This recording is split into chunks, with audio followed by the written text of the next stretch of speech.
All right, we are back on the airwaves with Dr. Smith. Good morning, Dr. Smith. Good morning. So, what's the good word today, Doc? You want one of my, dad jokes?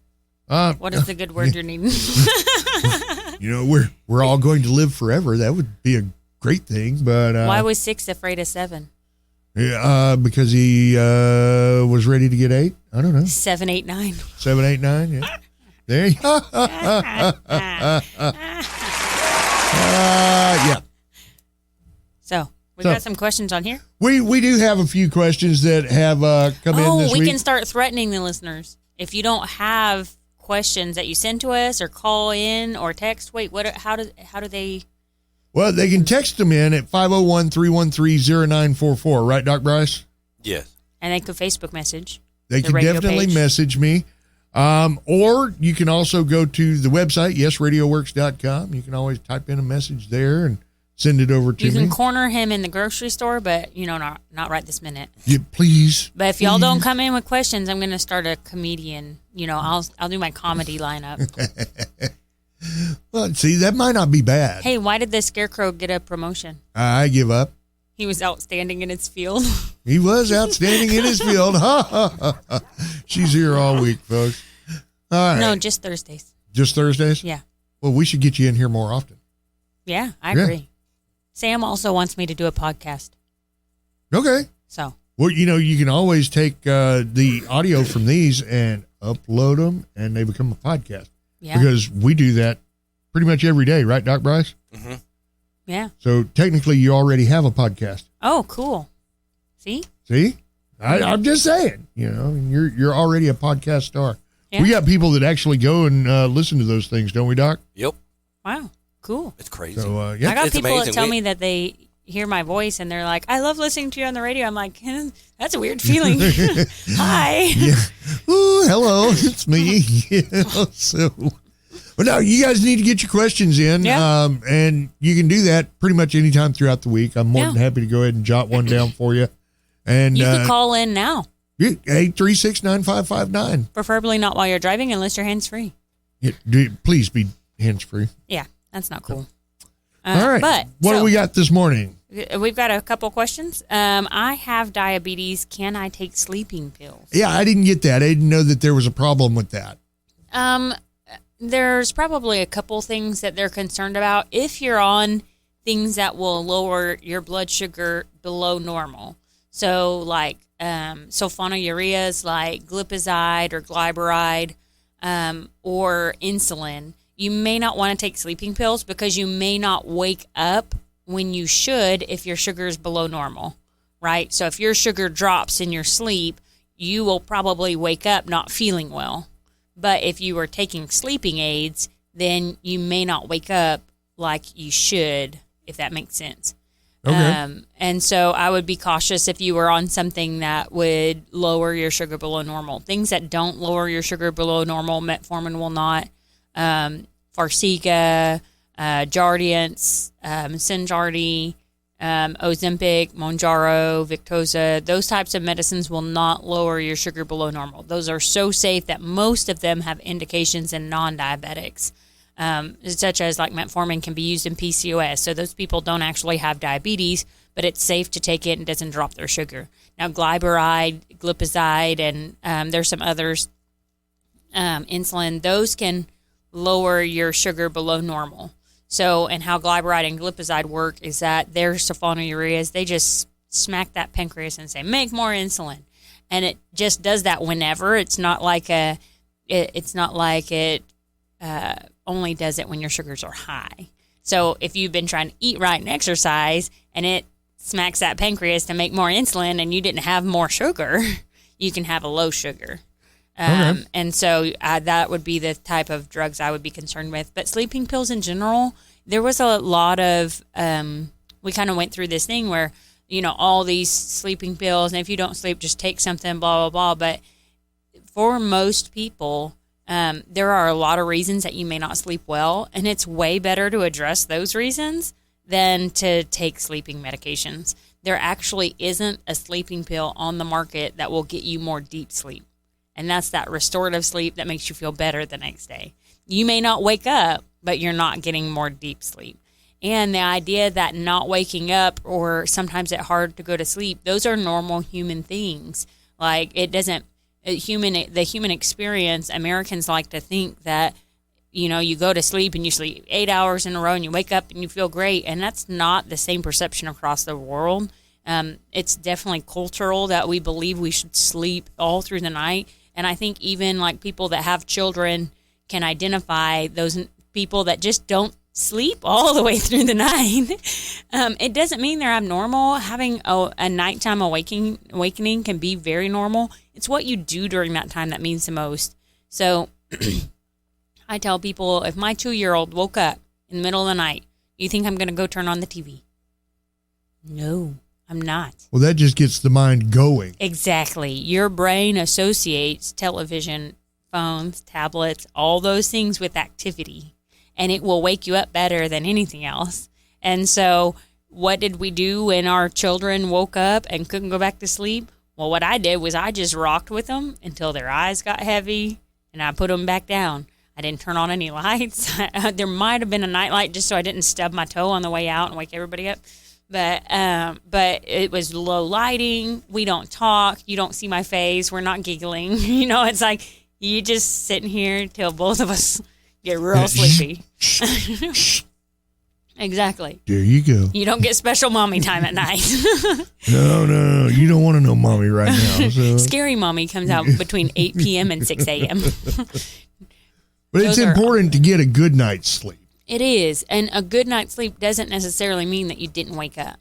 Because the way that your sleep cycles work is that you will have episodes of that deep REM restorative sleep and then natural lightening. And some people it's all the way awake, and some people it's just a lighter stage of sleep, you know. And then you'll go in and out of those different 4 stages of sleep, right? So with 1 being just barely asleep and 4 being REM sleep, you're dreaming, your body's actually paralyzed so that you don't act out your dreams, right? And then outside of that, for the vast majority of people, I would say that sleep is probably just normal variance, and we have some unhealthy coping mechanisms. So like nicotine can wake you up. So smoking right before bed is not going to help. Caffeine after lunch, not going to help. Daytime sleep, not going to help. You know, so there's a lot of things that we do, like we watch a TV right until we turn it off and try to go to bed and then wonder why we can't sleep. It's because that TV was really stimulating, like neurologically. And so our brain is now still thinking about all those things that TV showed it, right? And so what I would tell people is that have a consistent routine. Has anybody heard of Pavlov's dog? Yeah, but I was told not to feed him. Well, what Pavlov did was he would feed his dog and ring a bell when he fed the dog. And what he'd notice is that after a time of doing this, that he eventually could ring the bell and the dog would salivate because his dog associated that thing with being fed. We have what we call sleep associations, things that we associate with sleep. And for a lot of us, it's things that don't actually help us sleep, like TV or phones. And so having good sleep associations is really important. No caffeine after lunch. When you were younger, you might have been able to ignore it and just fall asleep. But as we get older, we need less sleep and we become more sensitive to those things that would keep us awake. Right? And so you become more sensitive to caffeine. So if you're struggling to go to sleep and you drank a Dr. Pepper with dinner, that might be why. There you go. Overeating or eating too close to bed. So trying to move meals away from bedtime. What I tell people is low lighting. Our brains as a human are set to operate our sleep by perceiving light and seeing that it's day. Right? Darkness means it's time to go to sleep. Exactly. And now with these lights, the sun never goes down. There is that. When we have our phone right here with light in our face, the sun isn't going down. And so what I tell people is move that dinner time up as much as you can, right? And even if it's not at 5 o'clock, just move it up 30 minutes. Do it by increments. Try to rearrange. Try to pre-prepare, because I know life is a little crazy. or just try to make dinner pretty light. You don't have to eat a huge dinner. You know, you can do what I call an adult Lunchable, or like fancy people call it a charcuterie board. But, you know, you can just kind of graze a little bit at dinner time, and that's fine. You don't have to eat a big meal and then leave your body trying to metabolize that while you're asleep, because it will interfere with your sleep. And so trying to move that dinner time up. After dinner time, turn off the overhead lights, just low lighting. You can watch TV, do whatever electronics until that hour before bed, and then all those electronic things need to be turned off. The things that emit light. So if you have a reader that you have to have like a light to read, that's fine. But you don't want direct light into the eye. And then for the hour before bed, go find a boring activity. So that might be reading a book. Read a book. That might be your basket weaving. That might be crochet or knitting. That might be coloring is a really good. I just listen to my Bible, and man, that does it every time. I just get so restful in the presence of God. So that's what we tell the preacher on Sunday too. There's a lot of different options. There's some great apps. So what we need to learn is how to manipulate our brain into sleep, more or less. And so there's some good apps, like there's an app called Calm that can lead you through guided meditation on just ways to calm down the nervous system and get ready for sleep. Yoga is really good. You can find it online. Bedtime yoga is really great. Teaches you deep breathing, and then you go into Savasana and you're asleep. I guarantee it. And so doing those kind of easy, but the important thing is having that routine. You want that bell that makes the dog salivate, right? We have this routine we do every night. We do this. We turn off the TV at this time. I brush my teeth. I wash my face. I read my Bible. Whatever your routine is, you want that routine the same every night, because you want your brain responding as soon as it recognizes the sequence, right? I talk about Usain Bolt, and unfortunately, so many people don't know who Usain Bolt is. And if you don't, then you should Google that. Like, that's embarrassing. Fastest man alive. Exactly. Like, he's shattered records. Anywho, so people like that. You talk about star athletes, even high school athletes, I bet. They have a routine. I eat this for dinner the night before. I go to bed at this time. But those elite athletes, I guarantee you, they have a routine that changes the week before that race. What they eat, how they sleep, what activities they do, and it changes the day before the race. And it changes, I bet they have the same thing they eat for breakfast every morning. You know what I mean? And studies show that by the time people like Usain Bolt get on the starting line, their physiology has already changed. Their body knows what's about to happen because they've initiated the sequence. They've conditioned it to respond this way. They have associations with that race, and when their body recognizes that sequence, by the time they're on that line, their body's already different than before they got on that line. So with sleeping pills, so when you talk about sleeping pills, it's the easy way. You'll get to sleep, but you won't get deep sleep. But if you will condition yourself to good sleep associations, get rid of those bad habits that interfere with sleep, and get rid of the idea that if you wake up at night, it's bad. It doesn't mean it's bad, right? And the prophet in the Old Testament, that he was a kid, and was it Samuel? And he thought the prophet was saying his name, so he'd come in and he's like, "Well, yes, master." And he's like, "I didn't call you. Go back to bed." And the third time the kid comes in, and is like, "Yes, master." And the prophet finally realizes God's speaking to you. He says, "Go lay down and say, 'Yes, Lord, your servant listens.'" Right? So I was like, if you wake up at night, just, "Yes, Lord, your servant listens."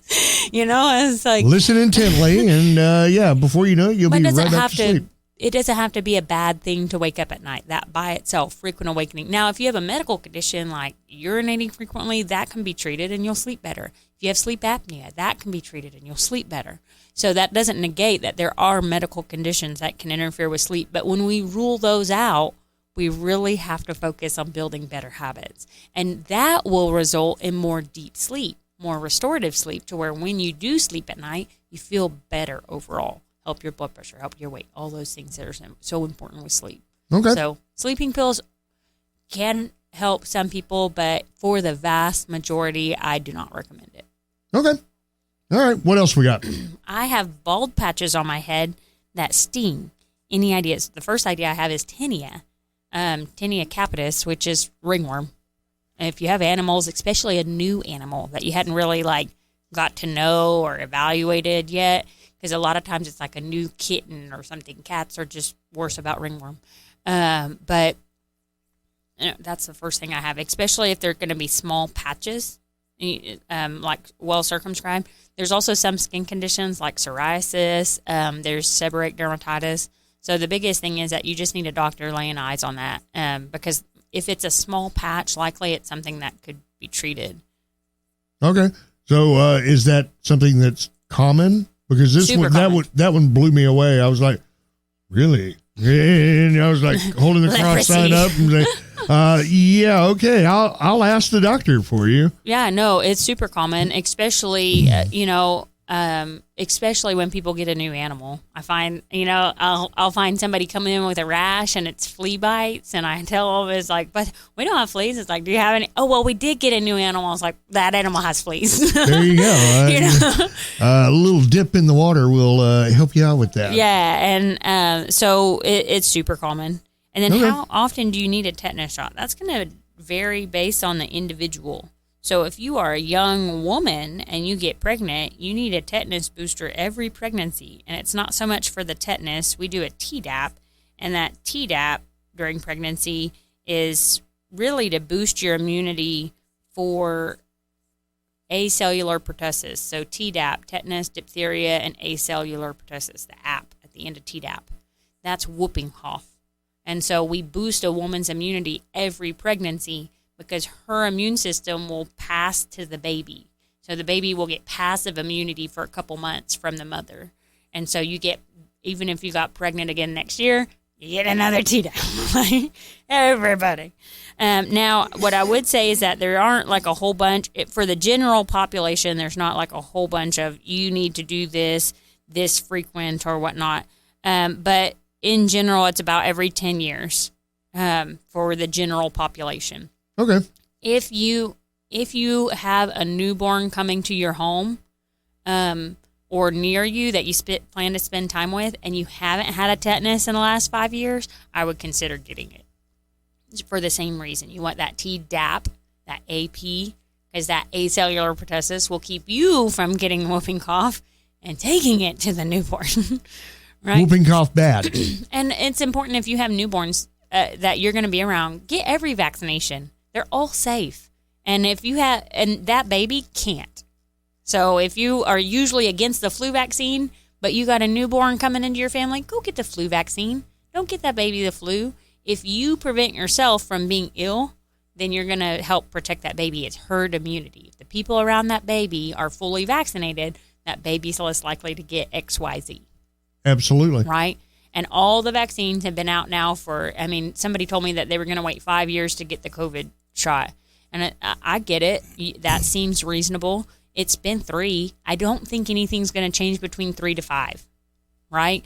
Most vaccine reactions, if we're going to see a poor vaccine reaction, it's going to be within really the first 2 days is when it's going to happen. There's not many examples of delayed vaccine reactions. Not years down the road. Right. At this point, when you inject something into the body, it typically will react, tomorrow, the next day. Right. It's not going to wait 3 years down the road unless it's like an AIDS or something like that, right? Well, and the thing being that the idea with the COVID shot is that it's a whole new vaccine type. It's only been out for however long, and I get that. But that's only the COVID one. Back in, you remember when that guy came back from Africa and brought Ebola? Yes. And everybody lost it. Absolutely, right? Yeah. Because, we were looking at, oh my God, we're all going to die. So as long as Ebola's in Africa killing people, that's okay. We're okay with that. Everything's fine. That's fine. Keep it down under. That one person comes here, and there were already mRNA vaccines being made for Ebola in preparation that there would be an epidemic. Right? If anywhere on the planet at this point, we are a planet that moves. Exactly. And, you don't know that you've picked up a bug 99 times out of 100 for 48 hours. Exactly. So you can get on a plane in Africa, Australia, or wherever. Yeah. And be back home, and 2 days later, you feel sick bad, as a dog. and everybody on that plane was exposed.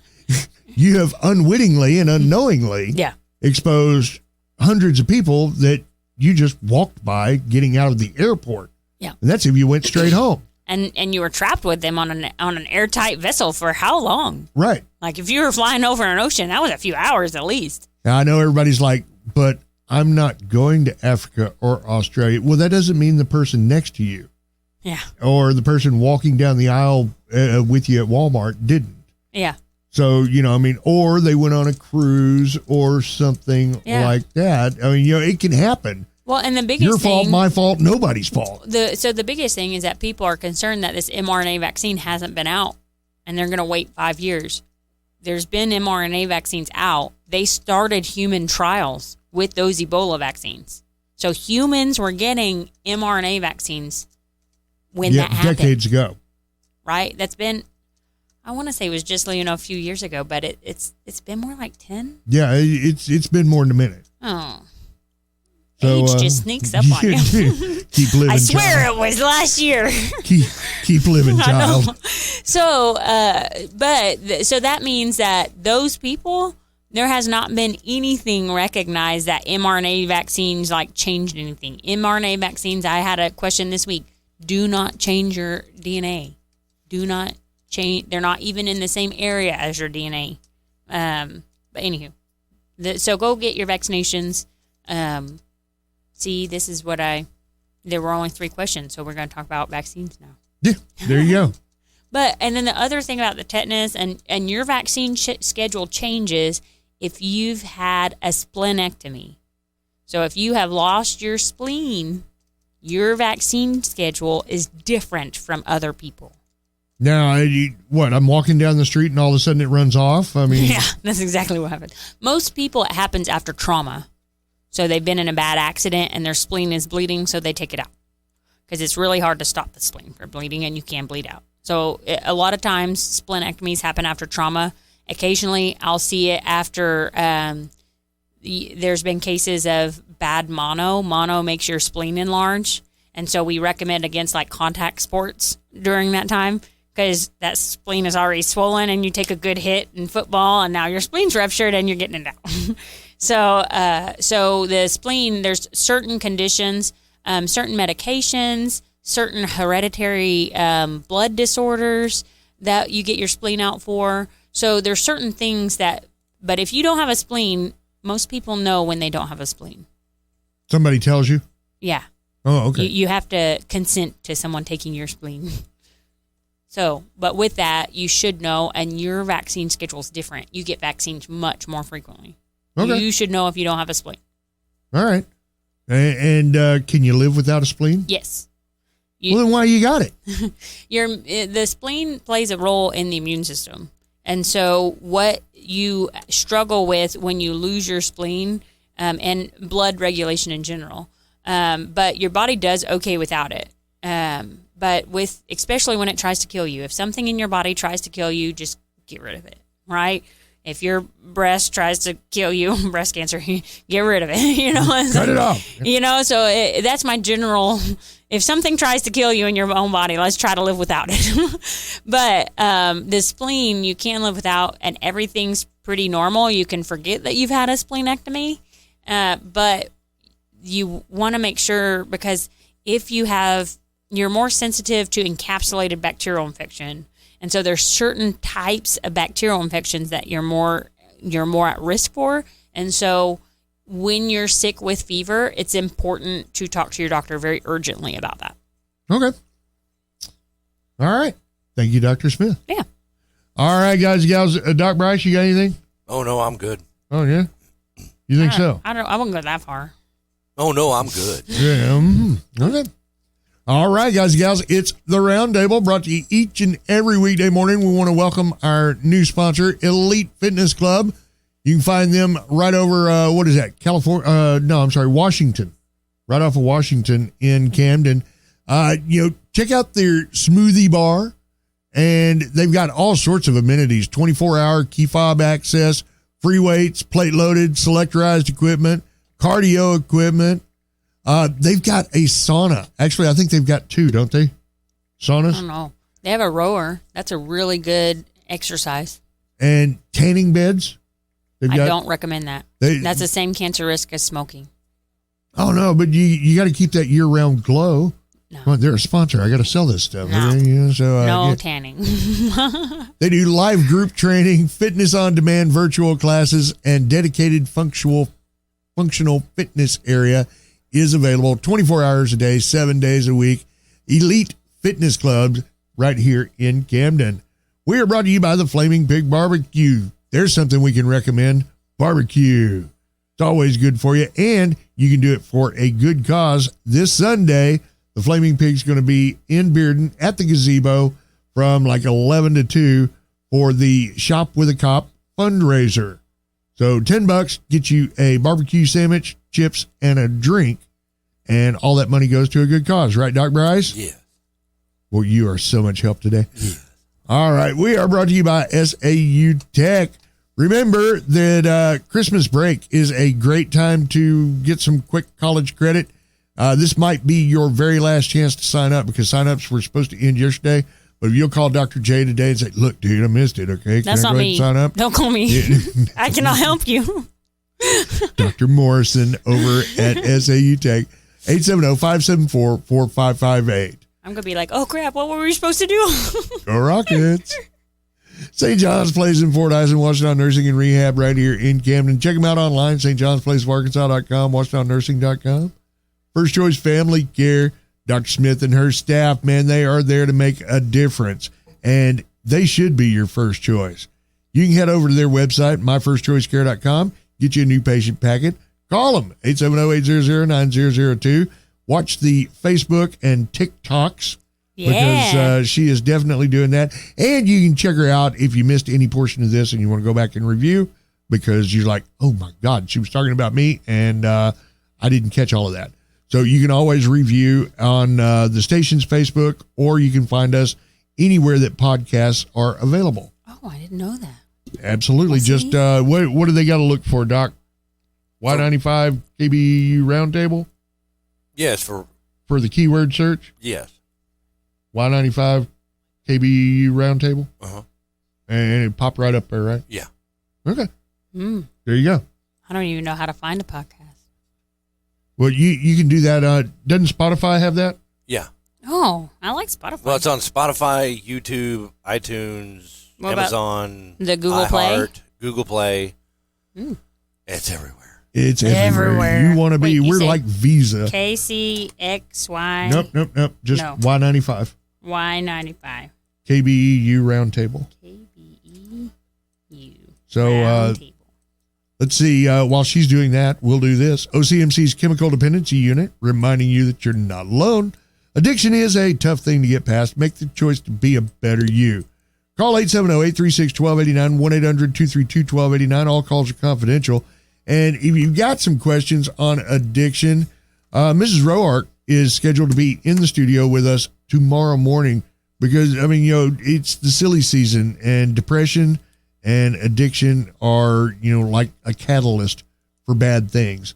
So if you know somebody that's suffering, get your questions ready for Mrs. Roark tomorrow. And I would encourage everybody that you can help your loved ones, significant others, children, parents, friends, whatever. And like there are good support groups for families because sometimes some of that dysfunction we play a role in.